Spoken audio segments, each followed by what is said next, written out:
Does anybody here know the parable of the pearl of great price? Does anybody remember this? Perhaps you heard it when you were growing up. Perhaps you heard it from a previous church experience or a Bible study at a Unitarian Universalist congregation. Does anybody know the parable of the pearl of great price? Sorry. Looks like not. That's right. Well, I will share with you the parable of the pearl of great price. It's a very short parable that Jesus gives in the New Testament. And it goes like this. Jesus says, "The kingdom of heaven is like a merchant who, upon finding a pearl of great price, sells everything that he owns and uses the money from that to purchase that pearl." It's an interesting parable. It has a traditional interpretation, and the traditional interpretation is fairly straightforward. A lot of people have traditionally interpreted it to have to do with Christian discipleship, and the way that they look at it is that once people discover Jesus's teachings and the worth of that, their worth becomes obvious, and so they're willing to commit themselves fully to those teachings. But there's another interpretation to that parable, and I think that this one is pretty interesting as well.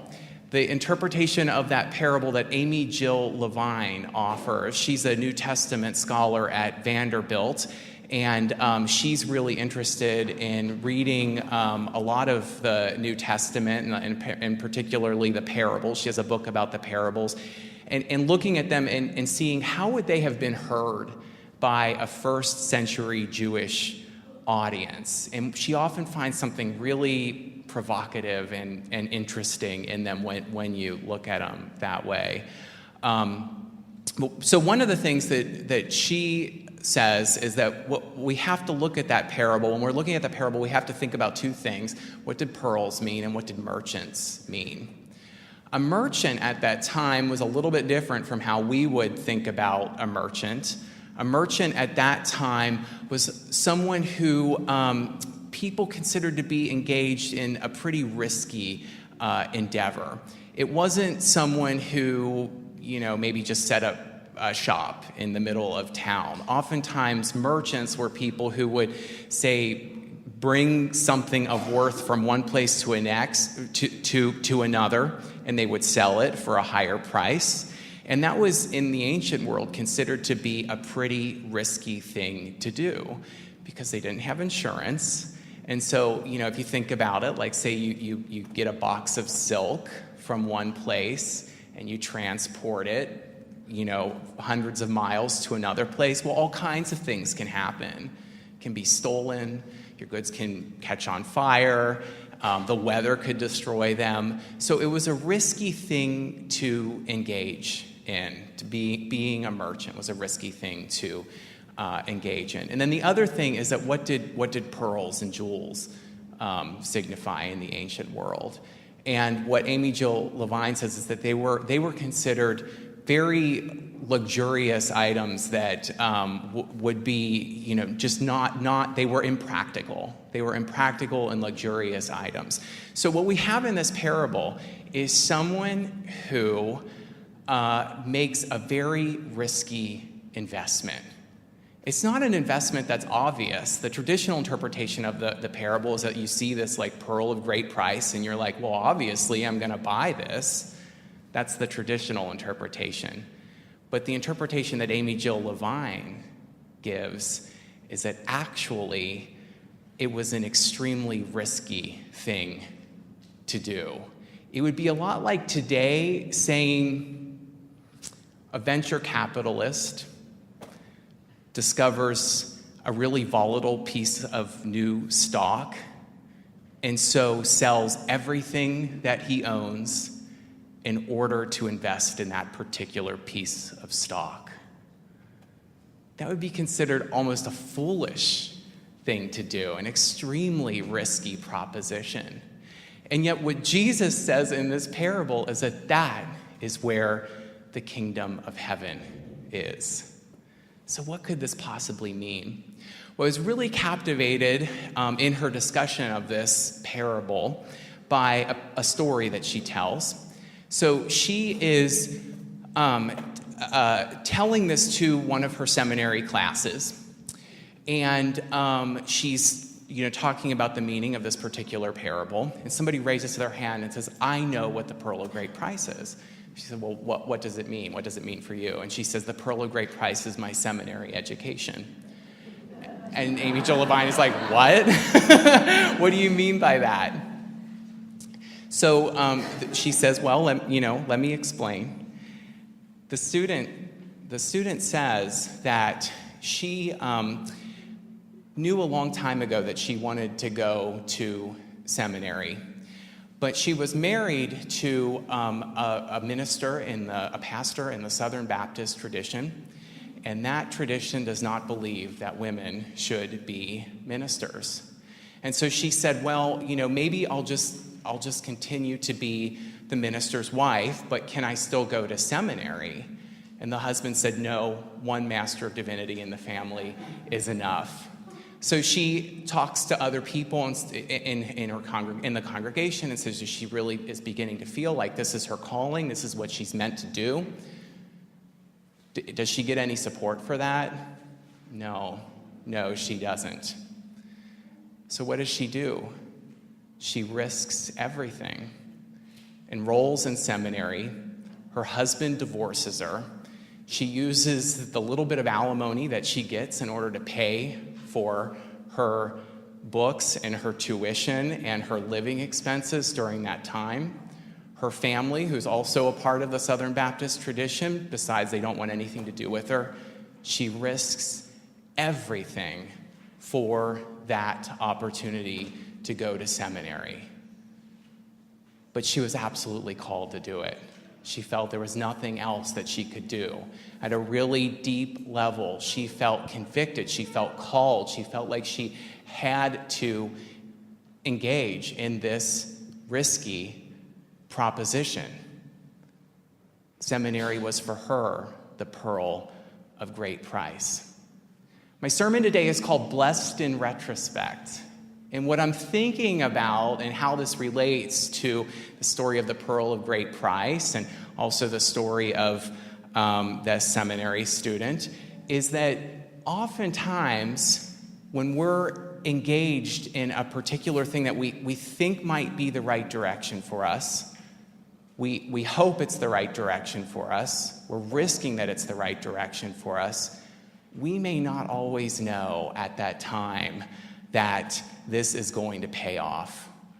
Sometimes it is going to feel like a very risky and dangerous venture. It's often only in retrospect that we look back at it and think, that struggle was worth it. That's what got me to the place that I'm at today. Last night I went to see a movie, RBG. Has anybody gone to see RBG? Okay, a few people. So more people have seen RBG than they've read The Pearl of Great Price. It says something about this congregation, and I like it. I found it to be a really inspiring movie. I did not know a whole lot. It's about Ruth Bader Ginsburg's life. And I didn't know a whole lot about her story going into it. I mean, some of it I probably could have guessed or if I had thought about it, but I just really didn't know a whole lot about her story. But back in the 1950s, she decided that she was going to become a lawyer. And that was something that women just didn't do in those days. She was one of a class of, I think, 9 women in a class of 150 students at Harvard Law School. And she said that on the first day when she got to Harvard Law School, she was asked to have dinner with the dean, along with the 9 other female students, so that they could explain to him why they were taking up a seat that should be taken by a male. After she graduated, she went to New York. She said that she applied to every law firm there. She graduated at the top of her class. She made the Harvard Law Review. She was much smarter than most of the other people in her class. She wasn't offered a single job. But and her family wasn't particularly supportive either. Her husband was. That was one of the inspiring things about the movie, I think. Her husband was unflaggingly supportive of her and her career choice. But her immediate family, her parents and that, were not. And they said, well, I guess if you want to do that, that's okay. At least you have a husband who can take care of you when this fails. But she knew she had to do it. And in part, it was because she wanted to improve the situation that women faced. And eventually, she became a law professor. And then she started to take cases from the ACLU, cases particularly that would advance the cause of women's rights. And through the 1960s and 70s and 80s, she laid the legal groundwork to end employment discrimination in this country, which is not a battle that's over with, but it's because of her that we have much of the equality that we do see today. It's a really powerful and inspiring story. I imagine that during the time that she was going through school and that she was, looking for work in those early years, it didn't feel like a blessing. It probably felt like a real burden. But she risked everything so that she could do it. She made the risk to do it. For her, that was her pearl of great price.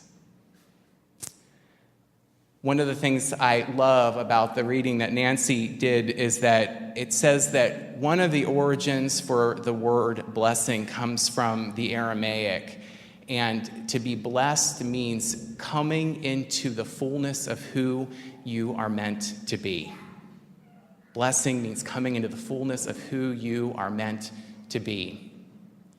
Now, I don't necessarily think that there's some kind of divine plan out there that lays out exactly what our lives are supposed to look like, but I do believe that each person has gifts and talents and opportunities and possibilities for what they can offer the world.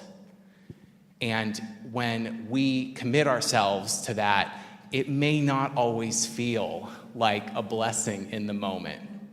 It may not always feel good. But we have to commit ourselves to doing it nonetheless, because that's precisely where we become our fullest selves, where we are blessed as human beings. Now, we have Bridgers who are graduating high school today, and they're going to be going off to do lots of amazing things. And, whether you're one of our bridging high school students or one of our teachers or anybody else in the congregation, my hope for you today is that you never get so comfortable that you miss out on those blessings. You never get so comfortable that you stop taking the risks for becoming who you are truly meant to be. Because when you do that, it'll be a horrible mistake.